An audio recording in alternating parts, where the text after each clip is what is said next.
গাজীপুরে সাংবাদিক তুহিন হত্যার ঘটনায় ৮ জনের বিরুদ্ধে চার্জশিট দিয়েছে পুলিশ, স্বাগত জানিয়েছে পরিবার। চার্জশিট দিছে, এটা খুব ভালো কথা।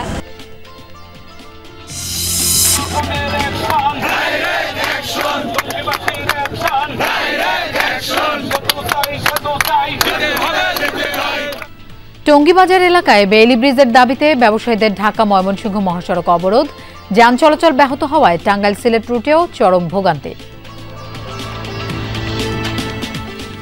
সমস্যা শুধু এলাকার না, সমস্ত গাজীপুরবাসীর। আমাদের এই দাবি যদি সরকার মেনে নেয় তাহলে আমরা তাদের কাছে কৃতজ্ঞ থাকবো চিরজীবন। খুলনার ডুমুরিয়ায় ট্রাক চাপায় ইজি বাইকের 4 আরোহী নিহত, আহত 4 জন হাসপাতালে। কুমিল্লার বুড়িচংয়ে লরির ধাক্কায় প্রাণ গেছে মোটরসাইকেল চালকের। যাচাই শেষে বিকেলে জাকসুর প্রার্থী তালিকা প্রকাশ, রাকসু নির্বাচন 2 মাস পেছানোর দাবি ছাত্রদলের, ঘোষিত তারিখেই ভোট চায় শিবির ও বামপন্থীরা। কমিশনার তারা নিজেরাই কিন্তু এখন থেকে আবার নতুন করে প্রস্তুত নিতে হবে তাদের। চূড়ান্ত ভোটার তালিকা প্রকাশ করা হয়েছে, সেখানে এখনো আমরা কিছু ত্রুটি বিচ্যুতি দেখতে পাচ্ছি। দলের ব্যানারে দলীয় চাপে যদি এটা হয় আমরা কখনো এটা মানব না। আরিচাঘাটে একের পর এক স্বর্ণ ছিনতাইয়ের ঘটনায় দুশ্চিন্তায় ব্যবসায়ীরা। রাজনৈতিক দলের নেতাকর্মীর পাশাপাশি অপরাধে জড়াচ্ছে আইনশৃঙ্খলা বাহিনীর সদস্যরাও। পাথর প্রতিস্থাপনের পর নতুন রূপে ফিরছে সিলেটের সাদা পাথর পর্যটন কেন্দ্র, বাড়ছে পর্যটকদের ভিড়, প্রকৃতি রক্ষায় সর্বোচ্চ পদক্ষেপ নেওয়ার আশ্বাস প্রশাসনের।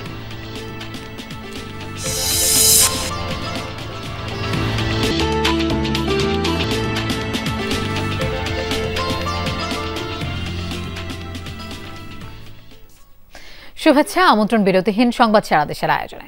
আপনাদের সঙ্গে থাকছি আমি মৌসুমী আহমেদ লোপা। এতক্ষণ শিরোনাম দেখছিলেন। গাজীপুরের সাংবাদিক আসাদুজ্জামান তুহিন হত্যা মামলায় চার্জশিট দিয়েছে পুলিশ। অভিযুক্ত করা হয়েছে 8 জনকে। অভিযুক্তরা সবাই কারাগারে রয়েছে। 11 কর্মদিবসেই পুলিশ অভিযোগপত্র জমা দেয় সন্তোষ জানিয়েছে পরিবার। হত্যাকারীদের দৃষ্টান্তমূলক সাজা নিশ্চিতের দাবি জানিয়েছেন তারা। গাজীপুর চান্দনা চৌরাস্তা এলাকায় গত 7 আগস্ট শত শত মানুষের সামনে কুপিয়ে হত্যা করা হয় সাংবাদিক আসাদুজ্জামান তুহিনকে। প্রতিবাদের ঝড় ওঠে দেশ জুড়ে। অজ্ঞাতনামাদের আসামি করে হত্যা মামলা করে নিহতের পরিবার। সিসি ক্যামেরার ফুটেজ দেখে 8 জনকে গ্রেফতার করে আইনশৃঙ্খলা বাহিনী। এদের মধ্যে আদালতে স্বীকারোক্তিমূলক জবানবন্দি দেয় একজন। মাত্র 11 কর্মদিবসে তদন্ত শেষে সোমবার নৃশংস এই হত্যাকাণ্ডের চার্জশিট দাখিল করে পুলিশ। অভিযুক্ত করা হয়েছে 8 জনকে। তুহিনের ব্যবহৃত মোবাইল দুটি এখনো উদ্ধার করা সম্ভব হয়নি। 8 জন হলো আলামিন, সুমন, ফয়সাল, শাহজালাল, স্বাধীন, রফিকুল ইসলাম, টিটু মিজান, পারুল আক্তার ওরফে গোলাপি। এর মোবাইল আসলে বন্ধ আছে এখন পর্যন্ত। আমরা উদ্ধারের সর্বাত্মক চেষ্টা চালাচ্ছি। যদি মোবাইল উদ্ধার হয়ে যদি কোনো সম্পৃক্ততা বা কোনো ভিডিও আমরা পাই, তাহলে সেখান থেকে যদি যে ডকুমেন্টগুলো পাবো, সাক্ষ্য প্রমাণ পাবো, সেগুলো আমরা পরবর্তীতে আইনানুগ ব্যবস্থা নেব ইনশাল্লাহ। দ্রুততম সময়ের মধ্যে পুলিশ মামলার অভিযোগপত্র দাখিল করায় সন্তুষ্ট নিহতের পরিবার। হত্যাকারীদের সর্বোচ্চ সাজা নিশ্চিতের দাবি তাদের।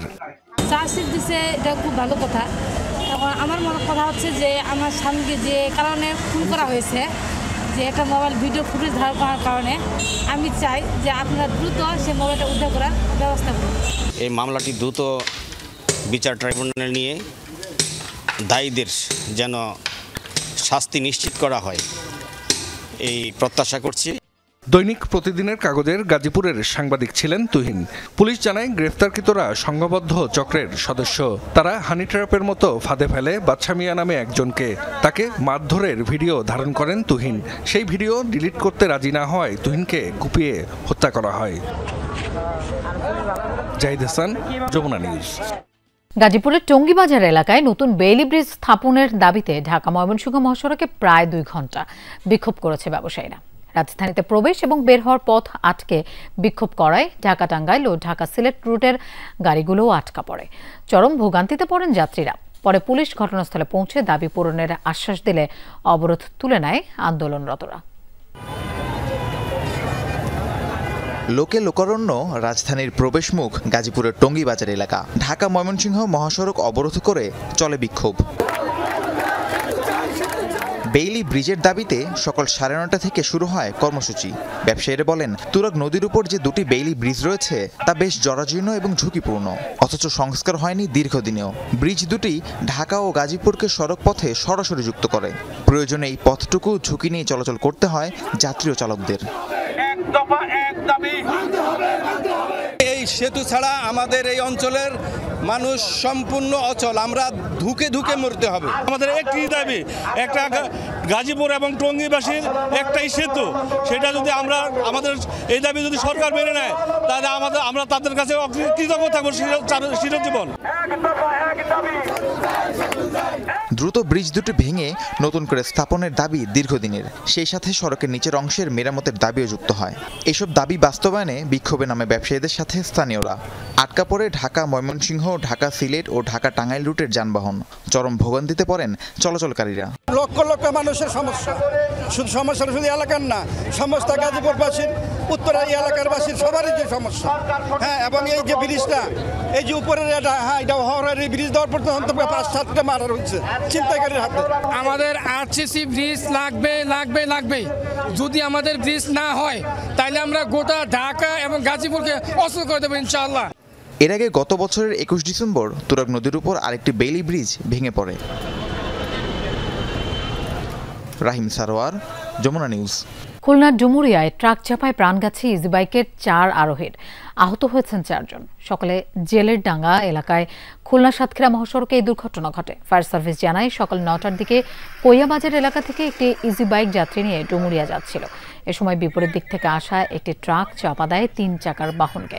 এতে দুমড়ে মুচড়ে যায় ইজিবাইকটি। ঘটনাস্থলে নিহত হয় এক যাত্রী। আহতদের হাসপাতালে নেয়ার পথে মারা যায় একজন। পরে চিকিৎসাধীন অবস্থায় মৃত্যু হয় আরও 2 জনের। ঘটনার পর চালক পালিয়ে গেলেও জব্দ করা হয়েছে ট্রাকটি। পার হয়েছিল ওই মহিলা কলেজটুকু, পার হওয়ার পরে ওইখান থেকে কিভাবে কি হলো বলতে পারি না। মেয়েটার অবস্থা খারাপ, আর মহিলার 2টা পা ভেঙে গেছে, একটা হাত। আর এখানে আরেকটা পেশেন্ট ছিল, তাকে অক্সিজেন দেওয়া ছিল, পরবর্তীতে আইসিইউতে নেওয়ার সময় সে মারা গেছে। এদিকে কুমিল্লায় লরি চাপায় এক মোটরসাইকেল আরোহী নিহত হয়েছেন। সকালে আঞ্চলিক মহাসড়কের বুড়িজংয়ের কংসনগর এলাকায় এই ঘটনা ঘটে। স্থানীয়রা জানান, নিহত মোটরসাইকেল আরোহী সাদ্দাম হোসেন সদর উপজেলার বারপাড়া এলাকার বাসিন্দা।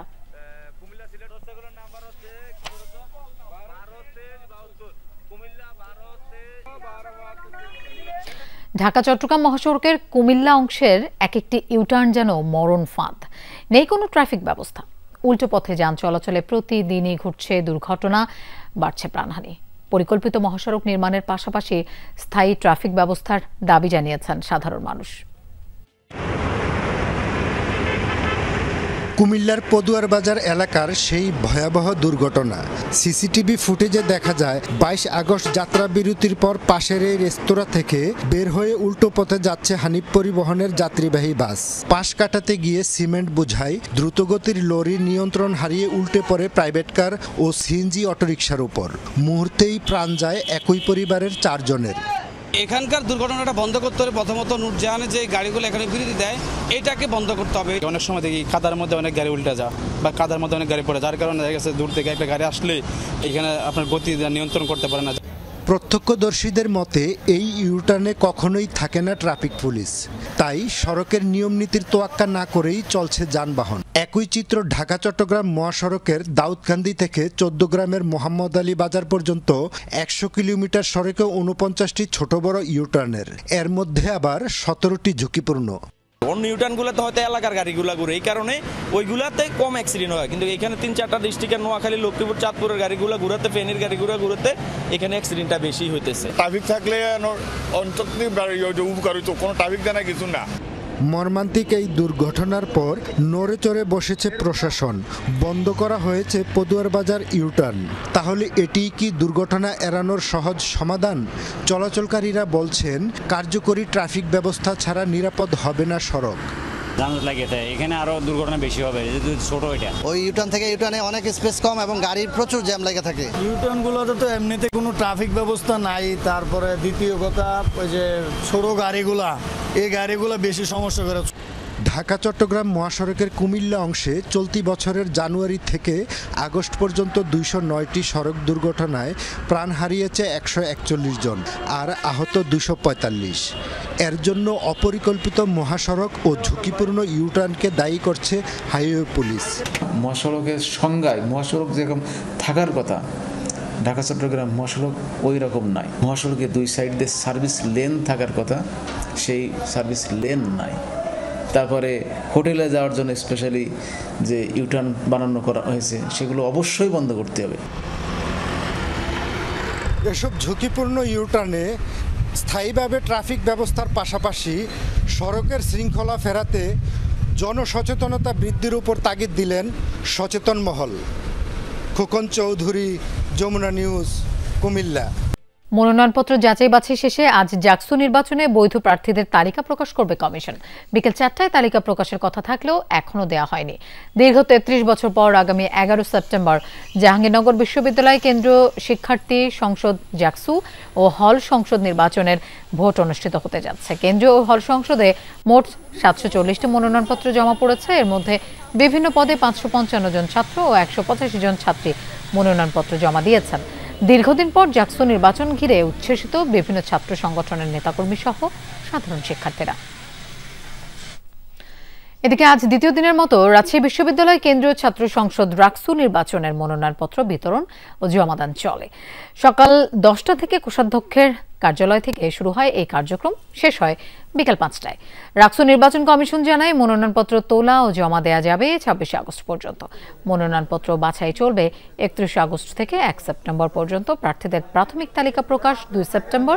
পরদিন মনোনয়নপত্র প্রত্যাহারের শেষ সময়। চূড়ান্ত তালিকা 4 সেপ্টেম্বর প্রকাশ করা হবে। দীর্ঘ 35 বছর পর আগামী 15 সেপ্টেম্বর রাকসু নির্বাচনের ভোট গ্রহণের কথা রয়েছে। রাকসু নির্বাচনে ছবি সহ ভোটার তালিকা, আবাসিক হলে ছাত্র সংগঠনগুলোর সহাবস্থান নিশ্চিত সহ 5 দফা দাবিতে রাজশাহী বিশ্ববিদ্যালয়ে বিক্ষোভ মিছিল করেছে ছাত্রদল। দুপুরে ক্যাম্পাসের বুদ্ধিজীবী চত্বর দলীয় টেন্ট থেকে মিছিল নিয়ে উপাচার্যের কার্যালয়ে যান নেতাকর্মীরা। পরে উপাচার্য রাকসু প্রধান নির্বাচন কমিশনার বরাবর স্মারকলিপি দেন। দীর্ঘ প্রায় 3 দশক পর রাজশাহী বিশ্ববিদ্যালয় কেন্দ্রীয় ছাত্র সংসদ নির্বাচনের ডামাডোল শুরু হয়েছে ক্যাম্পাসে। এর মধ্যেই ছাত্র সংগঠনগুলোর সাথে সভা করেছে রাকসু নির্বাচন কমিশন। এতে ছবি সহ ভোটার তালিকা প্রকাশ করে 2 মাস রাকসু নির্বাচন পেছানোর দাবি করেছে ছাত্রদল। অন্যদিকে ঘোষিত তারিখেই নির্বাচন অনুষ্ঠিত করার দাবি ছাত্র শিবির ও বামপন্থী ছাত্র সংগঠনগুলোর। রাকসুর প্রধান নির্বাচন কমিশনার বলছেন, শিক্ষার্থীদের সাথে আলোচনা করেই রাকসু নির্বাচনের সকল কার্যক্রম এগিয়ে নেওয়া হবে। রাজশাহী বিশ্ববিদ্যালয়ের কেন্দ্রীয় ছাত্র সংসদ, হল সংসদ, সিনেট ছাত্র প্রতিনিধি নির্বাচনকে সামনে রেখে ক্যাম্পাস এখন উৎসব মুখর ভোটের আমেজে। 24 আগস্ট থেকে শুরু হয়েছে মনোনয়ন ফর্ম উত্তোলন। সম্ভাব্য প্রার্থীরা বলছেন, তারা ক্যাম্পাসের শিক্ষার্থীদের জন্য ইতিবাচক পরিবর্তন আনতে চান। যারা শিক্ষার্থী ভাই আছে সবার কাছে দোয়া চাই যে আপনারা যারা যোগ্য, আপনাদের সত্যিকার অর্থেই যারা আপনাদের হয়ে ভয়েস রেজ করবে, শুধু আপনাদের হয়ে আপনারা তাদেরকে নির্বাচিত করুন। নারীদের অংশগ্রহণকে বৃদ্ধি করার লক্ষ্যে আমি একটা সাহসী পদক্ষেপ নিয়েছি এবং অন্য নারীরা যেন এগিয়ে আসে, আমি এটাই আসলে বলব। রোববার ছাত্রদল, ছাত্র শিবির ও বাম ছাত্র সংগঠনগুলোর সাথে বৈঠক করে রাকসু নির্বাচন কমিশন। বৈঠকে ছবিযুক্ত ভোটার তালিকা প্রকাশ, আবাসিক হলের পরিবর্তে একাডেমিক ভবনে ভোট কেন্দ্র স্থাপন ও সাইবার বুলিং বন্ধে কার্যকরী পদক্ষেপ ও সুষ্ঠুভাবে নির্বাচন সম্পন্ন নিয়ে হয় আলোচনা। বৈঠকে ছাত্রদল ছবিযুক্ত ভোটার তালিকা প্রকাশ ও ভোট গ্রহণ 2 মাস পেছানোর দাবি তোলে। আর ছাত্র শিবির ও বাম ছাত্র সংগঠনগুলো দাবি করে ঘোষিত 15 সেপ্টেম্বরে হতে হবে নির্বাচন। কমিশনার তারা নিজেরাই কিন্তু এখন থেকে আবার নতুন করে প্রস্তুত নিতে হবে তাদের। সেই জায়গা থেকে ছাত্রদল বলতে চায় যে একটা সময় নিয়ে তারা যেন সঠিকভাবে এবং জালিয়াতি যেন না হয়। মেয়েদের জন্য যদি নিরাপদ পরিবেশ নিশ্চিত করতে চান তাহলে কিন্তু আমাদের একটা সাইবার বুলিং প্রতিরোধ সেল গঠন করে দিতে হবে, যেটা আশ্বাস তারা দিয়েছে। কিন্তু যেই 2 মাসের কথা বলেছি সেটা কিন্তু যে আমরা স্পেসিফিক্যালি 2 মাস সময় চেয়েছি এটা না, আমরা বলেছি সার্বিক দিক বিবেচনা করে। 2টি পয়েন্টে ঐক্যমতে এসেছি। একটি হলো ছবি সহ ভোটার তালিকা, 2 নম্বর হলো যে রাকসুর যে ভোট কেন্দ্র, সেই ভোট কেন্দ্রটি আবাসিক হলে না দিয়ে একাডেমিক বিল্ডিংয়ে দেওয়া। ছাত্রদল সিদ্ধান্ত চূড়ান্ত না করলেও ছাত্র শিবির এবং বাম ছাত্র সংগঠনগুলো পৃথক প্যানেলভুক্ত হয়ে ভোটযুদ্ধে প্রস্তুতি নিচ্ছে। চূড়ান্ত ভোটার তালিকা প্রকাশ করা হয়েছে, সেখানে এখনও আমরা কিছু ত্রুটি বিচ্যুতি দেখতে পাচ্ছি। আমরা মনে করি এটি সম্পূর্ণ পলিটিক্যালি ইন্টেনশনালি করা হয়েছে এবং আমরা এটি আরও মানে স্বচ্ছ একটি ভোটার তালিকা করার বিষয়ে আমরা জোর দাবি জানিয়েছি। আমরা চাই যেন তাদের যদি সময় লাগে অবশ্যই তারা নিক, কিন্তু যদি কোনো দলের ব্যানারে দলীয় চাপে যদি এটা হয় আমরা কখনো এটা মানব না। রাকসুর প্রধান নির্বাচন কমিশনার জানান, সবার সঙ্গে আলোচনার মাধ্যমেই নির্বাচনের সার্বিক সিদ্ধান্ত নেওয়া হবে। কমিশন তো চায় যে এই নির্বাচনটা একটা সুন্দর, সুষ্ঠু, ইনক্লুসিভ এবং সবাইকে নিয়ে পার্টিসিপেটরি হয়, সেটাই কমিশন চায়। ঘোষিত তফসিল অনুযায়ী আগামী 28 আগস্ট রাকসুর নির্বাচনে মনোনয়ন জমা দেওয়ার শেষ দিন। তারেক মাহমুদ, যমুনা নিউজ, রাজশাহী। ঘরে ঘরে গিয়ে জান্নাতের টিকিট বিক্রি করছে জামায়াত, এমন মন্তব্য করেছেন বিএনপি নেতা বরকতুল্লাহ বুলু।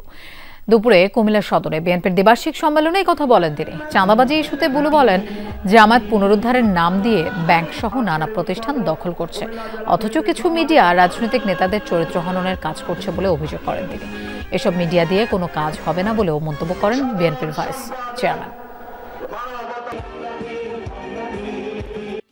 জামাত ইসলাম করলে নাকি আপনি বেহেশতে চলে যাবেন, তাদের নেতারা, তাদের মহিলা ইয়েরা বাড়িতে বাড়িতে আমাদের মা বোনদের এই কথাটি বলেন। এই কথাটি যারা বলতে পারে তারা মুসলমান হতে পারে না, কারণ বেহেশতে যাওয়ার একমাত্র আল্লাহ ছাড়া কেউ বলতে পারে না কে বেহেশতে যাবে, কে দোজখে যাবে। মানিকগঞ্জের আরিচা ঘাটে একের পর এক স্বর্ণ ছিনতাইয়ের ঘটনা ঘটছে।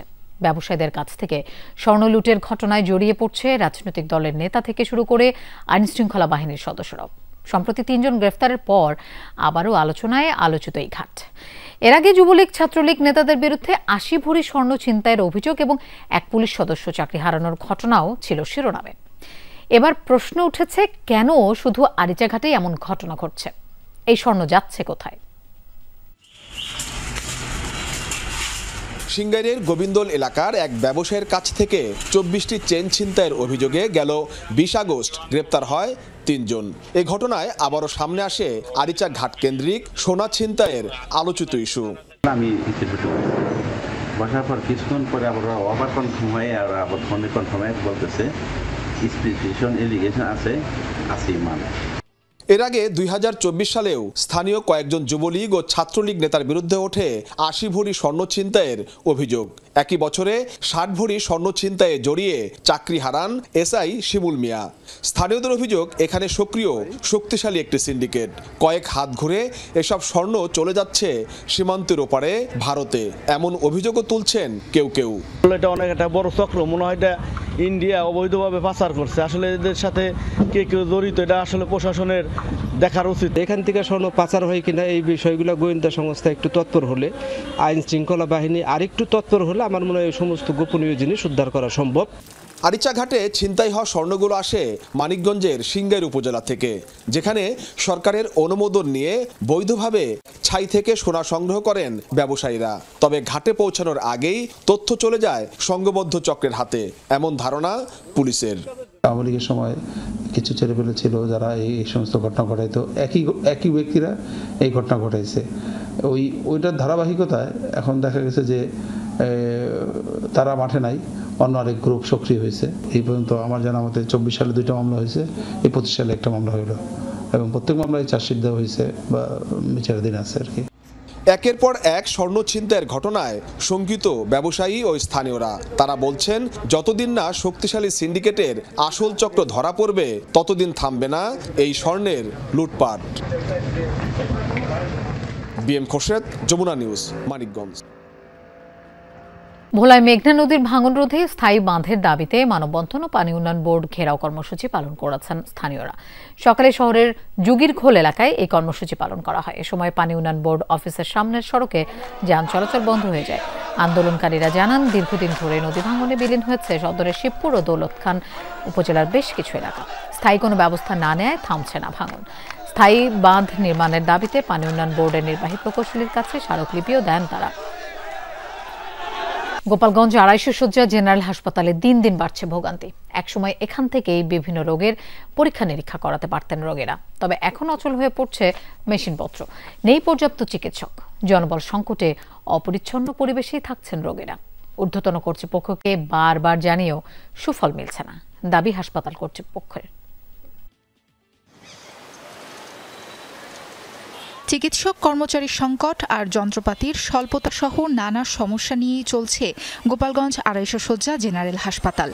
অপরিচ্ছন্নতা আর অব্যবস্থাপনায় হাসপাতালটি নিজেই যেন রোগী। একের পর এক মেশিন অচল হয়ে পড়ছে। ৬৬ জন চিকিৎসক থাকার কথা থাকলেও আছেন মাত্র ৩৭ জন। ৬ বছর ধরে বন্ধ পড়ে আছে এমআরআই মেশিন। ২ বছর আগে অচল হয়ে পড়ে সিটি স্ক্যান মেশিনটিও। হাসপাতালের কার্ডিওলজি, মেডিসিন ও ডেন্টাল বিভাগে নেই চিকিৎসক। এসব সমস্যা নিয়ে আসা রোগীদের ছুটতে হয় অন্যত্র। হাসপাতাল থেকে ওষুধ দিচ্ছে, ওই যে আপনার ভিটামিন দিচ্ছে, আর হচ্ছে আপনার ক্যাপসুল, ওই মানে সামথিং তোরেতে অপারেশন করছে, তো ওষুধ কিছু দিয়েছে, কিছু আমাকে কিনা লাগছে। ওষুধগুলো যদি সম্পূর্ণ দে তো আমাকে একটু সুবিধা হতো আর কি। আবার কিছু বিভাগে শয্যা সংকটে মেঝেতে ঠাঁই নেন রোগীরা। ভর্তি হওয়া রোগী স্বজনদের অভিযোগের শেষ নেই। সবচেয়ে বেহাল হাসপাতালের পরিচ্ছন্নতা কাঠামো। মেঝেতে আবর্জনার স্তূপ, নোংরা বাথরুম আর পানি সংকটে রোগীদের টেকা দায়। স্বজনরা বলছেন, এই অপরিচ্ছন্ন পরিবেশে সুস্থ মানুষও অসুস্থ হয়ে পড়বে। এখন এখানের পরিবেশটা আসলে খুবই খারাপ, বিশেষ করে বাথরুমে যাওয়ার মতো অবস্থা নেই। আমি একটা সুস্থ মানুষ, আমি বাথরুমে গেছি, আমি নিজেই অসুস্থ ফিল করি। মা ও শিশু ওয়ার্ডে এই জায়গা তো সম্পূর্ণ মানে অসুস্থ রোগী থাকে, যেটা পরিবেশ আরও ভালো হওয়া উচিত, কারণ এখন যে অবস্থা আছে আরও ভালো হওয়া উচিত। আমার বাবুকে নিয়ে আসছি, উনি অসুস্থ, ওনাকে ব্লাড দেওয়ার জন্য আনা হয়েছে, কিন্তু ওনাকে নিয়ে ওয়াশরুমে গেছিলাম, উনি ওখানে যায় আরও অসুস্থ হয়ে পড়ছে।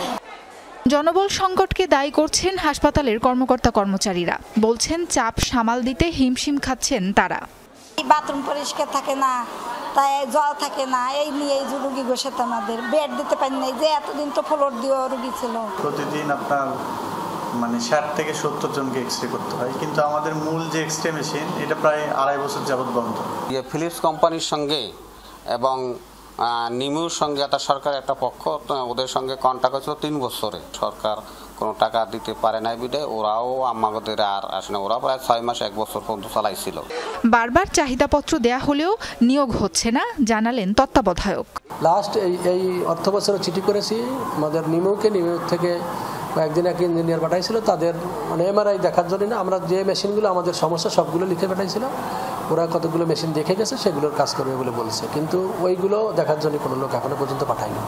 চিকিৎসক সংকট সহ অন্যান্য সমস্যা কাটিয়ে ওঠা গেলে সুচিকিৎসা মিলবে বলে প্রত্যাশা রোগীদের। সাবরিনা লিজা, যমুনা নিউজ। দেশে ৭৭% মানুষ সপ্তাহে একদিনও গরুর মাংস খেতে পারে না, আর মুরগির মাংস পাতায় ওঠে না ৩৬% পরিবারের। এমন প্রতিবেদন দিয়েছে বেসরকারি গবেষণা সংস্থা পিপিআরসি। সকালে সংবাদ সম্মেলনে সাবেক উপদেষ্টা ডক্টর হোসেন জিল্লুর রহমান বলেন, মাথাপিছু গড় আয় বেড়ে ৩২,০০০ টাকা হয়েছে, তবে প্রান্তিক ১০% মানুষের গড় আয় প্রায় ৮,৫০০ টাকা। অনুষ্ঠানে জানানো হয় ৮৩% পরিবারের এক বা একাধিক আয়ের উৎস আছে, ২১% পরিবারে বসবাস করেন বিধবা নারী। ডক্টর হোসেন জিল্লুর রহমান বলেন, যেসব পরিবারে প্রবাসী আয় আসে তারা গড়ে ৩ মাসে ২৯,০০০ টাকা পেয়েছেন। ৫১% পরিবারে এক বা একাধিক ব্যক্তি সংক্রামক ব্যাধিতে আক্রান্ত। শুধুমাত্র এভারেজটা জেনেই সার্বিক বাস্তবতাটা বুঝতে পারি না। আপনারা দেখেন যে ৩২,৬৮৫ average overall house hold income, কিন্তু বটম 40%কে যদি চিন্তা করি তাহলে কিন্তু সেই এভারেজটা হচ্ছে ১৪,৮৮১ টাকা। নানামুখী তৎপরতার পরেও জাটকা নিধন বন্ধ না হওয়ায় ইলিশের উৎপাদন বৃদ্ধি পাচ্ছে না, একথা বলেছেন মৎস্য প্রাণী সম্পদ উপদেষ্টা ফরিদা আক্তার। সকালে বরিশাল ক্লাব মিলনায়তনে এক কর্মশালায় যোগ দেন তিনি। উপকূলীয় এলাকার মহিষের চারণভূমি উন্নয়নের সমস্যা এবং সমাধান শীর্ষক কর্মশালায় বিভিন্ন বিষয়ে আলোচনা হয়। উপদেষ্টা বলেন, অবৈধ জাল, নদীর নাব্য সংকট, জলবায়ু পরিবর্তন, তথাকথিত উন্নয়ন সহ নানা প্রাকৃতিক কারণে ইলিশের উৎপাদন কমেছে। তবে উৎপাদন বাড়াতে কঠোর অভিযান পরিচালনা সহ শক্ত ব্যবস্থা গ্রহণের আশ্বাস দেন তিনি। ফরিদ আক্তার বলেন, চারণভূমিতে পরিকল্পনা ছাড়াই বিভিন্ন অবকাঠামো গড়ে উঠছে, যার ফলে মহিষের মতো গুরুত্বপূর্ণ সম্পদ ক্ষতির সম্মুখীন হচ্ছে। চারণভূমি রক্ষা করে এর মাধ্যমে মহিষের মাংস বাড়াতে পারলে দেশে মাংসের চাহিদা অনেকাংশে পূরণ হবে বলে মত প্রকাশ করেন উপদেষ্টা। জাটকা নিধন সম্পূর্ণ বন্ধ করা যায়নি এবং তারপর হলো অবৈধ জালের ব্যবহার। আপনারা দেখেন কারেন্ট জাল এবং অন্যান্য জালের ব্যবহারের কারণে সেটার জন্য ইলিশের প্রাপ্যতা কমে যাচ্ছে। তা আমরা কিন্তু এগুলোর জন্য শক্ত ব্যবস্থা নিচ্ছি। ভারতের পেট্রাপোল বন্দর হয়ে 2 চালানে বেনাপোল বন্দরে এলো 525 টন চাল। গতরাতে 6 ট্রাকে 210 টন এবং গত বৃহস্পতিবার 9 ট্রাকে 315 মেট্রিক টন চাল বেনাপোল বন্দরে প্রবেশ করেছে। চালের অস্থিতিশীল বাজার নিয়ন্ত্রণে দীর্ঘ 4 মাস বেনাপোল স্থলবন্দর দিয়ে চাল আমদানি শুরু হয়েছে। সিএনএফ এজেন্টের প্রতিনিধি জানান, আজ কাস্টমস হাউসে চাল ছাড়করণের জন্য কাগজপত্র দাখিল করা হচ্ছে। কাস্টমস ক্লিয়ারেন্সের মাধ্যমে ছাড়পত্র নিয়ে খালাস প্রক্রিয়া সম্পন্ন হবে। বেনাপোল আমদানি ও রফতানিকারক সমিতির সভাপতি মহসিন মিলন জানান, চালবাহী আরও বেশ কিছু ট্রাক ভারতের পেট্রাপোল বন্দরে অপেক্ষমান রয়েছে। এসব চালান দ্রুত ছাড় হলে বাজারে সরবরাহ বাড়বে এবং দামের উপর তাৎক্ষণিক প্রভাব পড়বে। বেনাপোল স্থলবন্দর পরিচালক শামীম হোসেন বলেন, চলতি বছরের 15 এপ্রিল সর্বশেষ চাল আমদানি হয়েছিল। খাদ্য মন্ত্রণালয়ের অনুমতি পাওয়ার পর অনেক প্রতিষ্ঠান এলসি খুলেছেন। ইতিমধ্যে নতুন চালান আসতে শুরু করেছে। লুট হওয়া পাথর প্রতিস্থাপনের পর নতুন রূপে ফিরতে শুরু করেছে সাদা পাথর। লুটের খবরে হতাশ পর্যটকরাও নতুন রূপের সান্নিধ্য পেতে আসতে শুরু করেছে সাদা পাথরে। প্রশাসনের সর্বোচ্চ কর্তারাও বলছেন, আগের রূপে ফিরিয়ে দিতে যা যা করা দরকার সবই করবেন তারা। সিলেট থেকে আহমেদ শাহিনের ছবিতে নাবিল হোসেনের প্রতিবেদন।